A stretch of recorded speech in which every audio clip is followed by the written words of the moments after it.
about a week. Yeah, about a week. How's it going, everybody? About a week. Welcome to Science or Sense.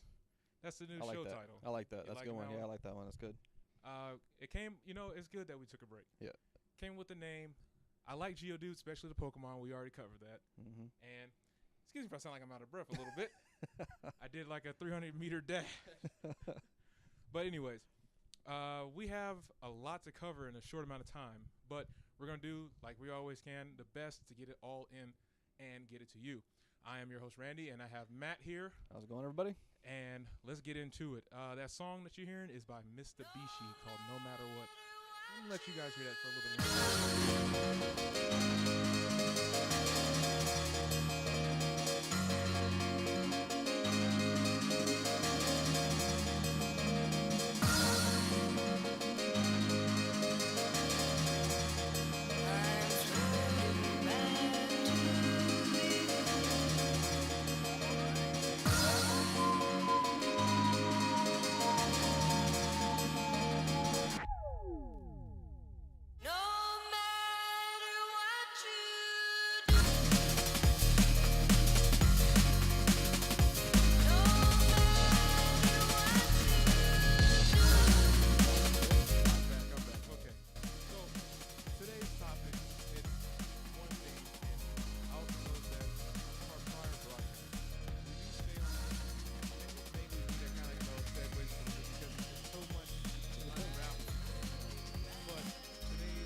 things of that nature. Now, I know you're a paleontologist, and if you deal more with trilobites, things that like arthropods. Things have been buried a long time. Right. Humans, this whole burial practice thing, it seems very tribal, but at the same time, it seems very spiritual. It can be. Yeah, there's actually it's very interesting to me, even though, it's not my topic, I'm not an anthropologist, but human burial and its evolution are very interesting to me, and how that whole process has kind of played out over the years. So, yeah. And, one of the things is, as a paleontologist looking at deep time, that when we look at burial practices of human civilizations and of humans just in general, we see that process grow from one of, no burial at all in the fossil record. Like, we come across human fossils that weren't buried. And then as we progress in through geologic time up towards the present, we see burial practices start to take hold, and they get more and more intricate, showing basically the evolution of, as you would say, spirituality, where, in the beginning people were buried simply as a means of getting rid of a body that might be starting to rot and might be bringing in predators towards the camp, something like that. And then later we start to see burial practices where people are being buried with, trinkets and things like that. So you're talking about from dating from the Egyptians, Mesopotamians, and even some Sumerians. Yeah. I think some Romans did it too, like people who are high class society and all that. Right, and like one of the articles that it has showed people, I think 100,000 years ago is the furthest back we have burial with items, and I think they were burial with tools and things that they were using at that time. And then, so it goes back a long way as far as burial practices that, But the thing is, it has become a science though, because nowadays, and we're going to get to that with some of the articles, it's become more of a science. People realize that when a person expires, for lack of just a PG term. Yep.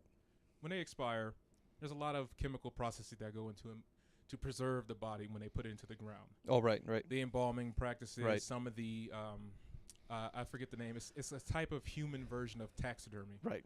And some researchers have looked at this and seen that once these bodies decompose inside the boxes, the coffins, or whatever person gets buried in, they leach into the ground. Right. And that can also manipulate possibly groundwater. Right, local environments and things like that. Exactly. Yeah. And that's, I'm trying to save that last article because I think it's pretty interesting what it this is. woman did. Yeah, there's some things in there that I'd like to discuss. So we'll get to that at the end. So let's start with I'll say the most interesting one to me so far is the badger. Okay, folks, let me just go ahead and give you a little preface here.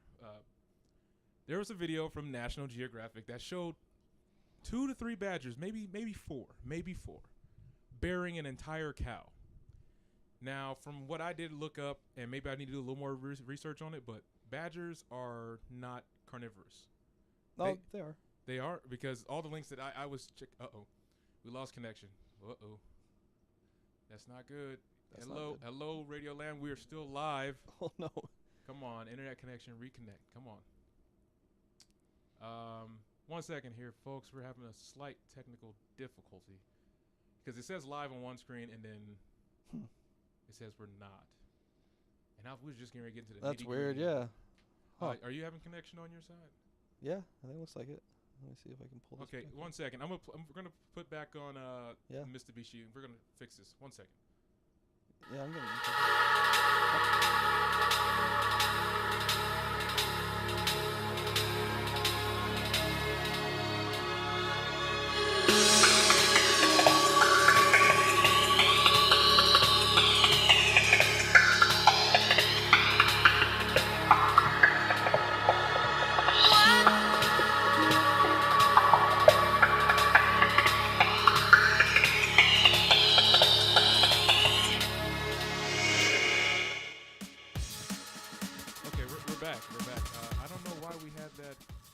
Weird. Yeah, weird. Yeah, because your equipment was working and my phone reconnected. Yep. So either way, we're back. So here we are. So we were talking about the badgers. Like I said, I researched them. They usually eat insects and small mites and things like that. I didn't know they were truly carnivorous creatures. I thought they were omnivores.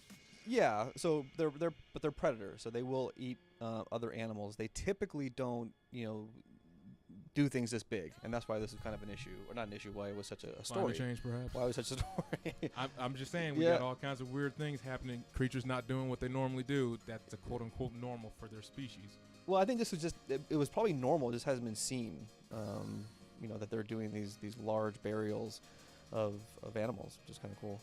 So I'm gonna put the link into the chat. I see, hey, out there, we got some people listening live right now. Nice.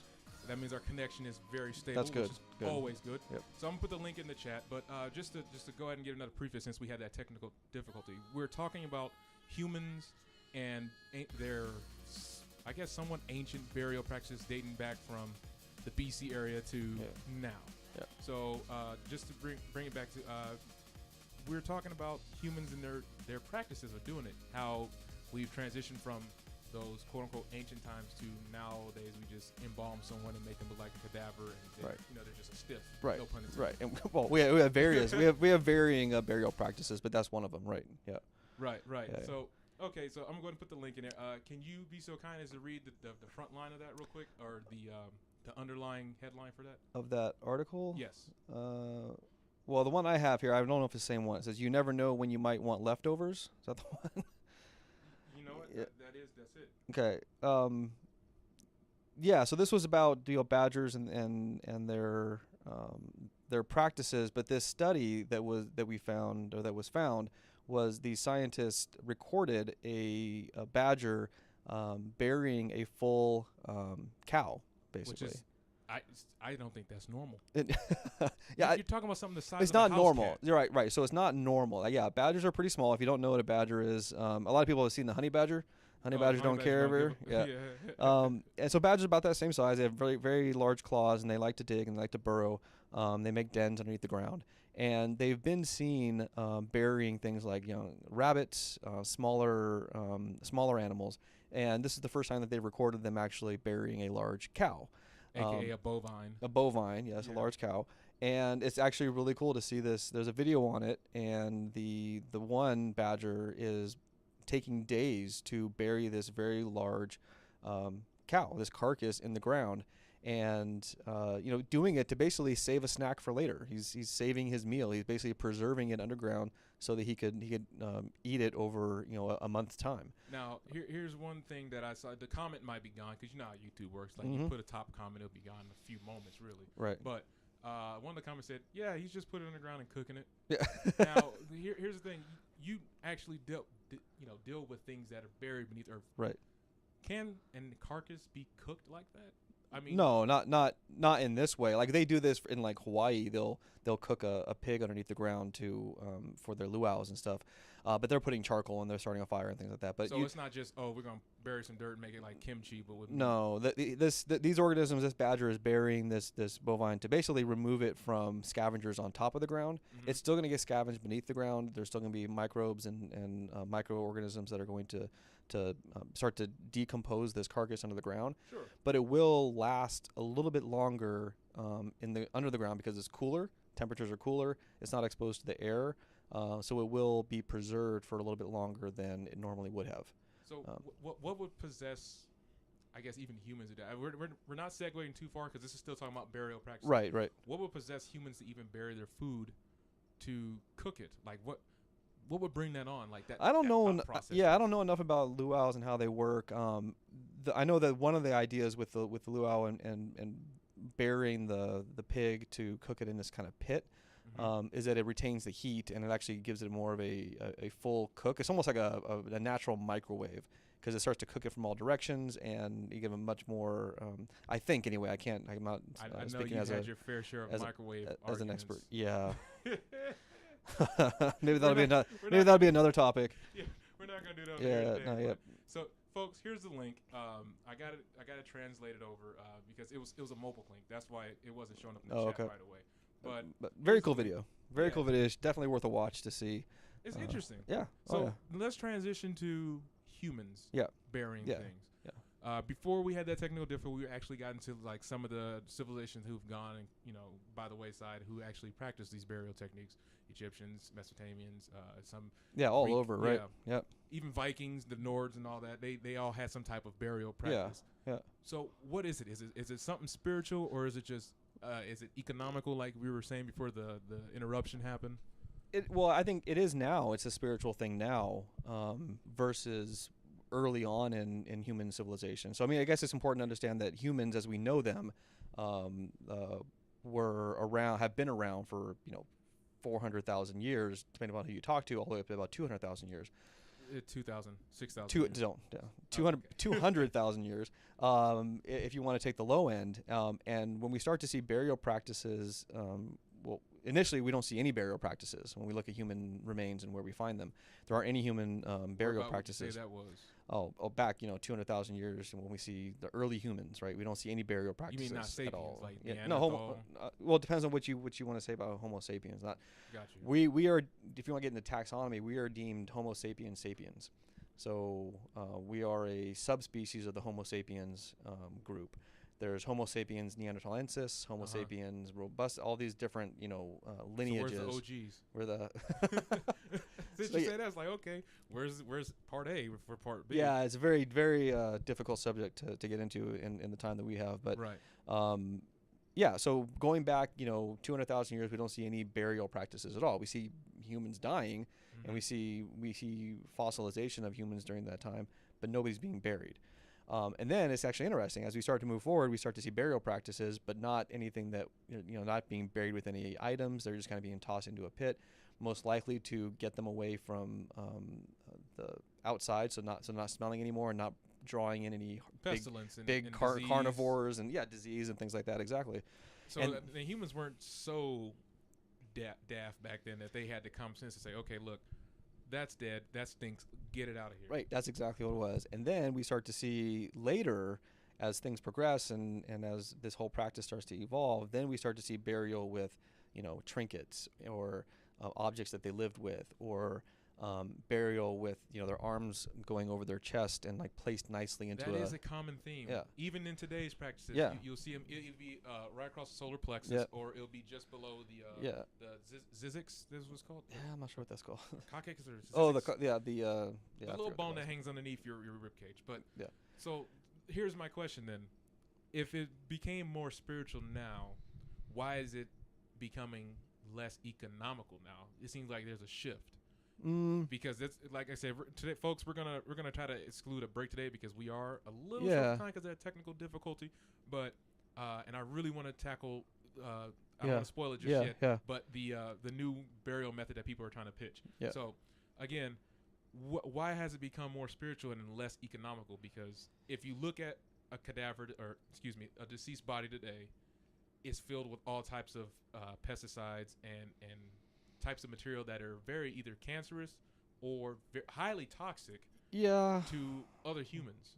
Yeah, we'll get to that. I'm not sure if I 100% completely agree with that part of that later topic Okay. that we'll cover, but it's true that there are things that people get buried in these big coffins that are lacquered. So the coffins themselves that have like That's flag one. padding and things like that in Mhm. there, and they get buried in their suits, and people look very nice and Flag two. right. So that stuff, yes, there's stuff that shouldn't be kind of decomposing and going into the ground. So yes, I get that part. But you asked why is it getting, if it's getting more spiritual, why is it getting less economical to do this? And I think it's because of that stuff, right? So why put somebody in a nice lacquered box that costs thousands of dollars and put them beneath the ground? You just answered it right there. It's a money racket. But the thing is, even with that being said, people are actually concerned about this because we're living longer, yes, with modern medicine and everything else that goes along with that. But the death rate, you look at a cemetery, and this is leading into why we talked about this today. I had a family member pass away, and they wanted to be cremated. Mm-hmm. So this brought upon the question, okay, cremation really wasn't around very long. It's fairly a new concept, like just Relatively speaking, yeah. right. In human history, the grand scheme of things, it's relatively new. But I'm like, okay, is that more economical? Because I've seen the downsides of that. They say you're polluting more because you're open up this giant furnace, and then you have to process the body a certain way so it doesn't smell. Right. Or there's a medical term for where something happens to the skin where it kind of just like swells up. Yeah.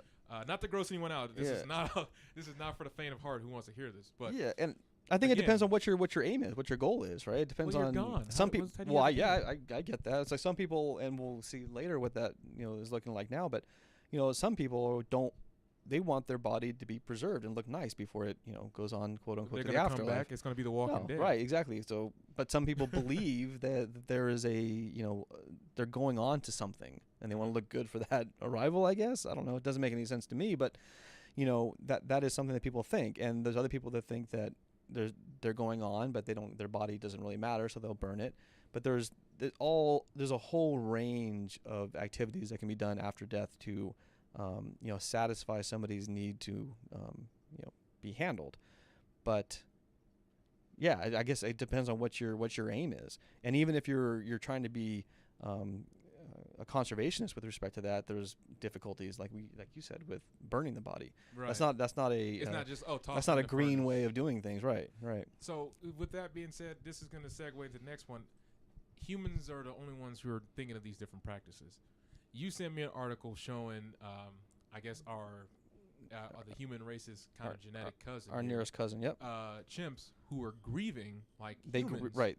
Yep. over someone who they were around for X amount of time. Mm-hmm. I'm pulling up the article now. If you could, it was I'm having another technical difficulty here. Yeah. So there was an article out in New Scientist, and it was called how chimps mourn their dead. The video's not pulling up for me either, but I think it's the connection. It could be. Yeah, it could be a connection. But in this, there was a young child that had gotten sick and died, and a chimp child. Yeah, a young chimp, a juvenile chimp died, and the other chimps in the group were mourning him. They filmed them, gathering around the body, and were very sad, and they really didn't do much, but you could tell that they were just mourning the death of this member of their community, which was very interesting. This had not been seen much anymore, or had not been seen much in the wild with respect to how chimps mourn their dead. And it's very interesting because we're starting to see chimps behave in new ways. They're starting to see chimps use tools. They're starting to see chimps use weapons. Which is a form of a tool, I guess. And anything can be a weapon. Your fists are weapons. Right. And now we're starting to see chimpanzees mourning their dead. Maybe they've always done this and we just haven't seen it much. But right, because they said I just put the link in the chat, and folks, let us know if the connection's still good, because we had a serious technical flub. I just want to mention that one last time out there, because we only have these last two topics left. But the link is by the BBC by Matt Walker.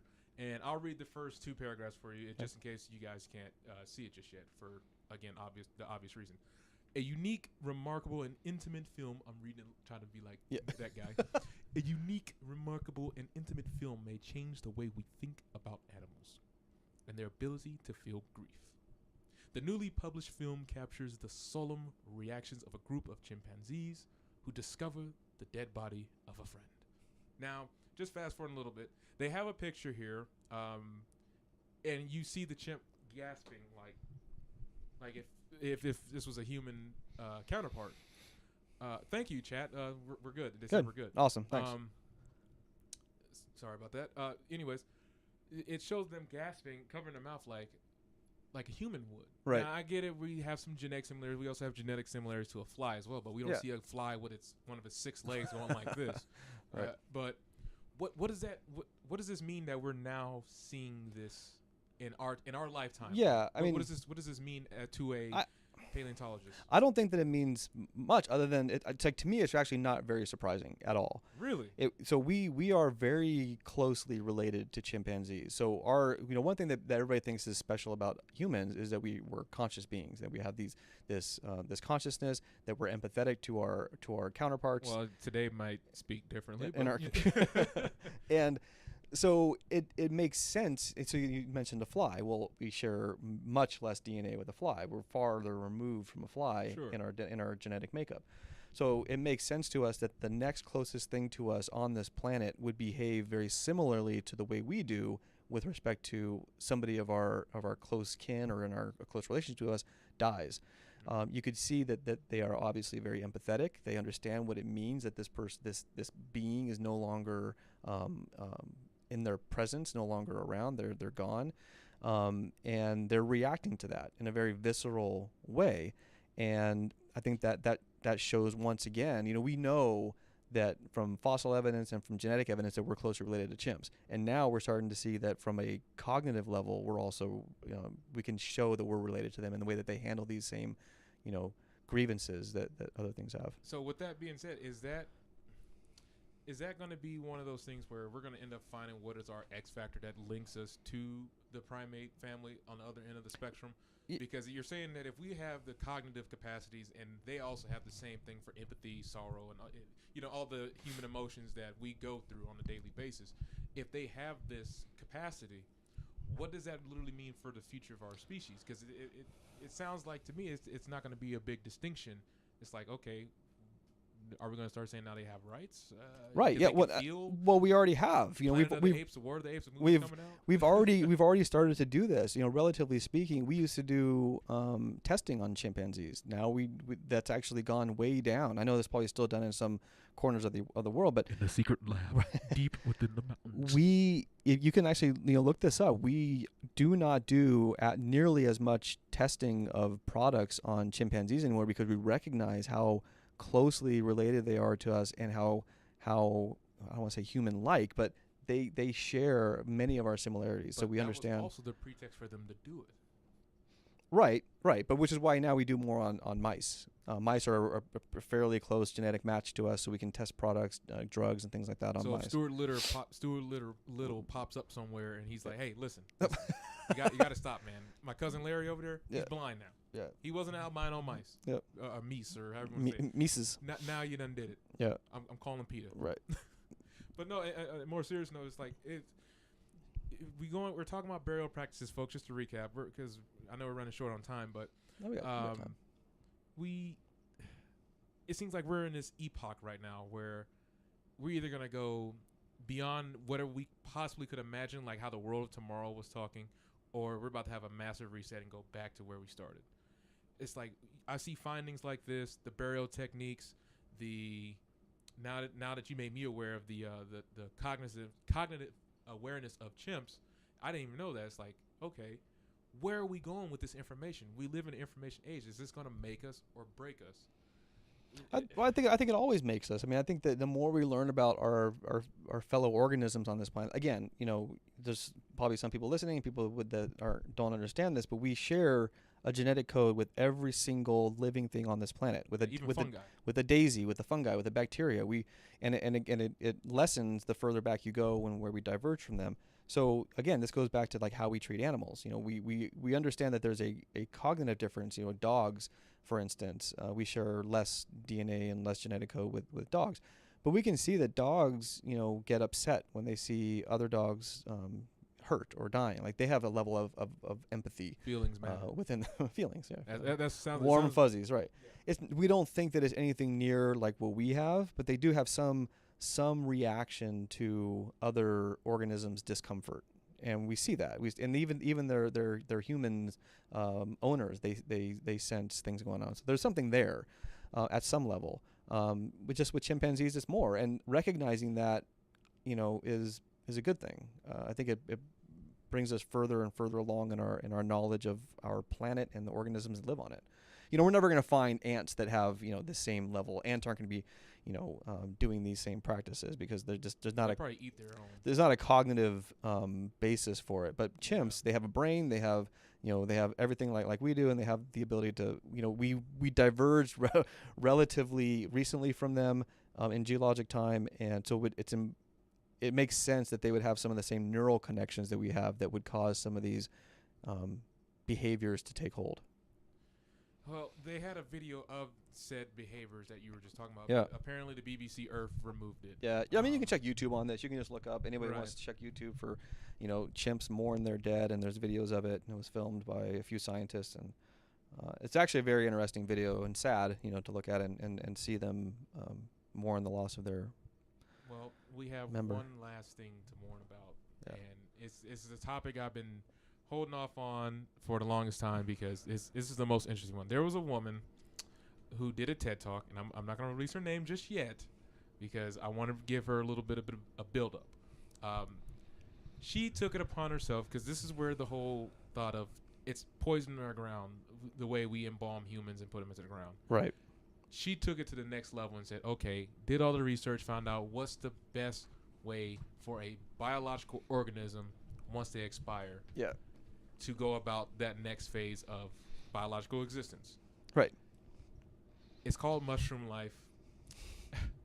And as strange as it sounds, it's not that outlandish when you really look at it. I'm still figuring out a way to implement some of the audio from like YouTube videos into the radio broadcast. Right. Yep. So folks, now that we got a new show title, I'm going to be working on as well. But her name is Ja Rim Lee.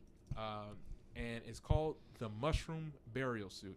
I'm going to put the link into the chat right now so you can watch it on your free time, or if you're tired of listening to us, I guess you can just click over. Break away now, yeah. But then you're going to miss some of the good commentary. But anyways, the idea is, in short, is that by implementing a biological bag or a biological suit, it won't pollute the ground. And in turn, you actually are going to be mulch. Right.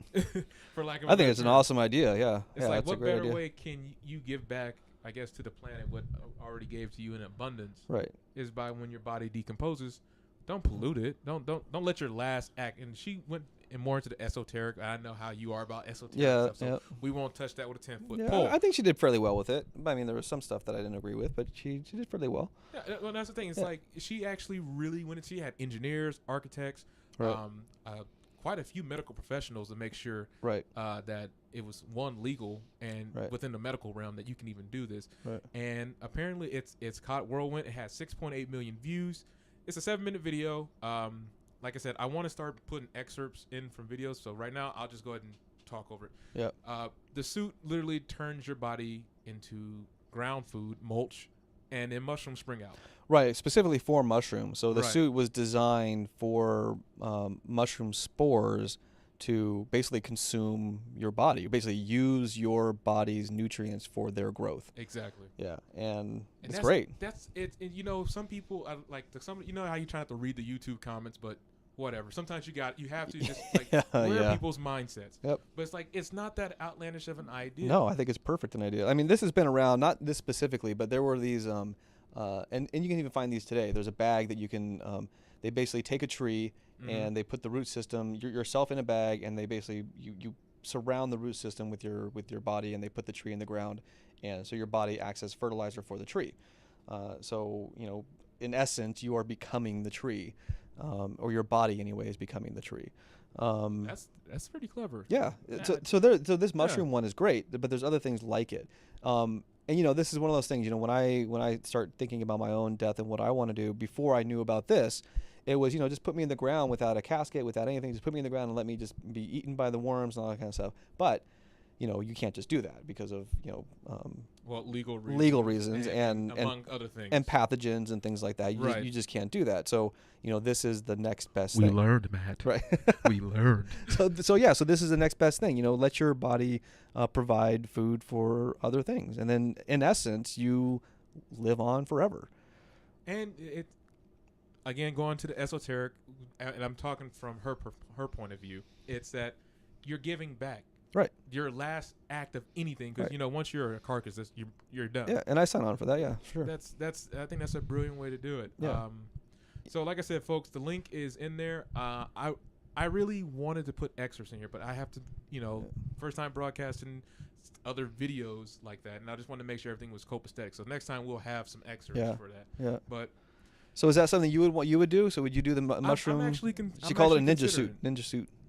Ninja suit. Yeah, she said those are ninja pajamas because it looks kind of funny, but yeah. Well, here's the thing. It's like I think about certain things like that, like the pattern. Like, okay, what happens after your existence is done? It's like, all right, well, to me, it seems like if it happens, I don't know if I'm gonna be even on terra firma.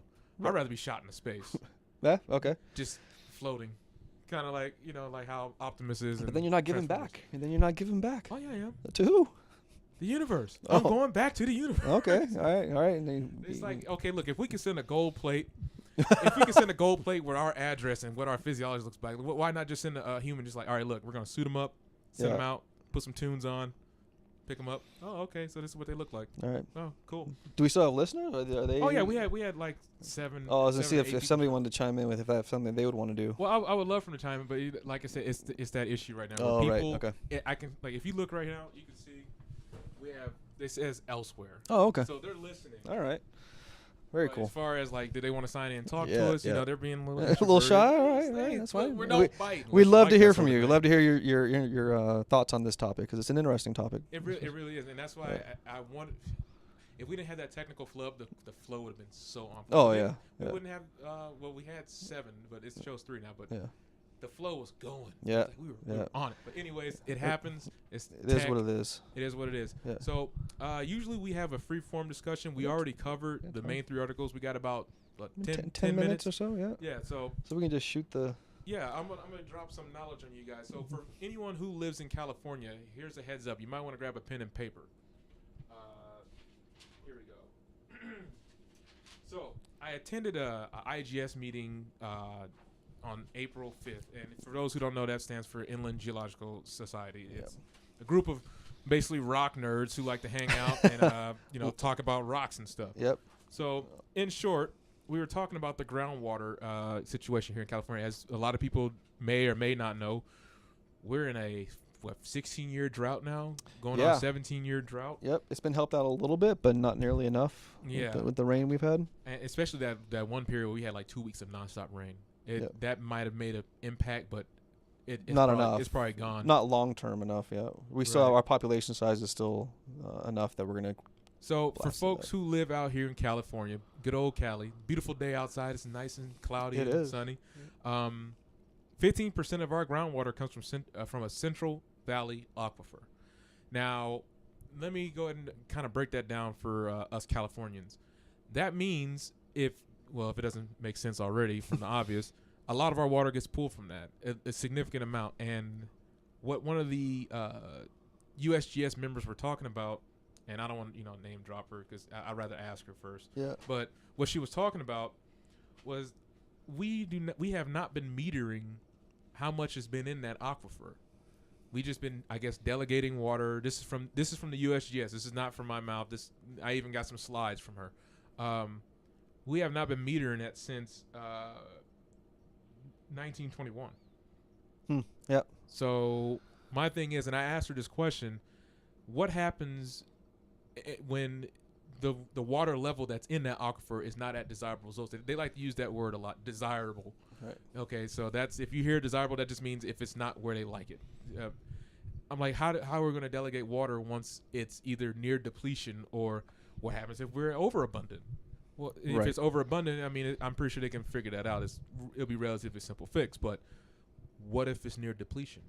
how do you start delegating water? I mean, from my current knowledge, when I looked this up, we are importing water from other states right now. As far as just potable water, we're importing that. Right. We're getting some of our water from the Colorado River, basically from the aquifer, pumping it in from Arizona, across state lines to. So, I mean, what do you think about that? I mean, you teach oceanography. You know about how the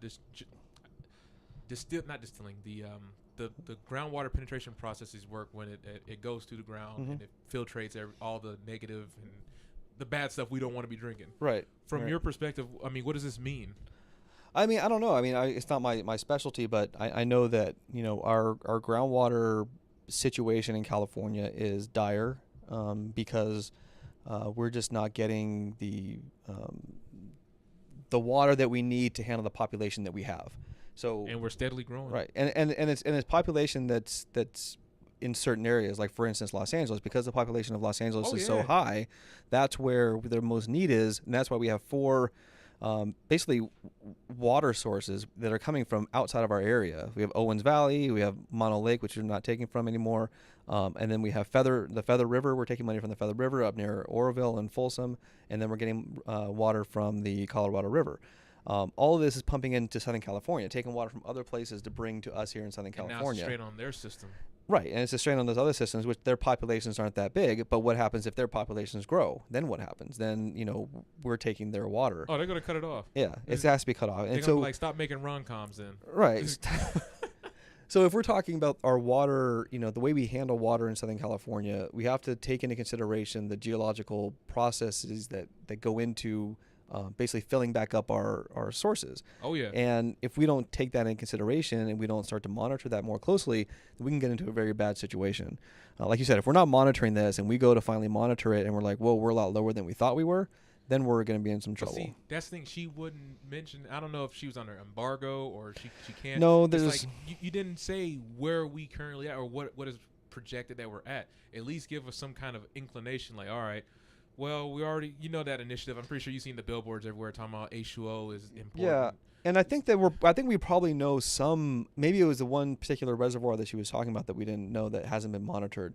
There are other resources of water that we monitor, and we do kind of know what their levels are. Yeah, but she said it's the central where we all pull from. Right. How do you not know where the one that we all pull from? How do you not know that? Yeah, it's a complex system, so maybe that's I'm not knocking that. I saw the diagrams. Right. Yeah. I saw them, and I got some images. I don't know if I can put them on the broadcast, but I see that it's complex. But the thing is, my key thing is how did you not monitor this if you know this was the main one you're pulling from? It could be funding. It could be any number of reasons why it wasn't monitored more closely. I think right now people are really starting to understand the depth of the issue and how much attention it really does need. So hopefully this is a problem that doesn't happen anymore. Yeah, because she showed us it's the farm countryside of California. Yeah. I can't remember the name off the top of my head, but she showed us pictures of where it was from 88, and then they came back in 98, and it dropped 2 feet. The land, right. Is it subsidence? Subsidence, yeah. The subsidence, it was so drastic. Yeah. It looked like you were going above sea level and below. Well, actually, I guess you will be going. You're dropping 2 feet below sea level. Yeah. The San Joaquin Valley dropped 10 feet maybe. I think it's 10 feet, 3 meters, so 10 feet. San Joaquin Valley. That's just taking the water. That's not including. That's from taking water out, right? Right, the fine particles that were in between that. Yeah. So you reduce pore spaces and it starts to settle and you lose land. So. Yeah, it's folks. I guess we're doing our job to talk about these things, but it's like when you see it, it's like no, this is a real issue, a real threat. Yeah. Just to California, granted, I'm pretty sure the rest of the nation has their issues, but it's kind of a problem when you're a coastal state and you don't have any fresh water and you're surrounded by seawater. Well, that's the thing is that we're gonna have to start moving towards things like desalination of the ocean and things like that to supplement our water. I said my idea on that. Yeah. Call your people to call my people. And we'll work this out. Right. I have the blueprint in my head. We can do this. We can fix this. Okay. But, Yeah. You got that look like, okay, it's just a thought. No, hey, that's how all big things start, from just a thought. So Yeah. we can't knock it. Well, all right, Matt. Well, we are just about out of time here. I want to thank my guests for showing up here. Thank you, chat, for showing up. Yep. Matt, it's always a pleasure. Yep. Pleasure. We shall be back next Thursday? week. Next Thursday. Wait, is it spring break for you? No. Finals and nothing like that? No. Next Thursday, I'm good. Next Thursday at 3? Yeah. Okay. If there's any topics people want, maybe have them. Yeah, of course.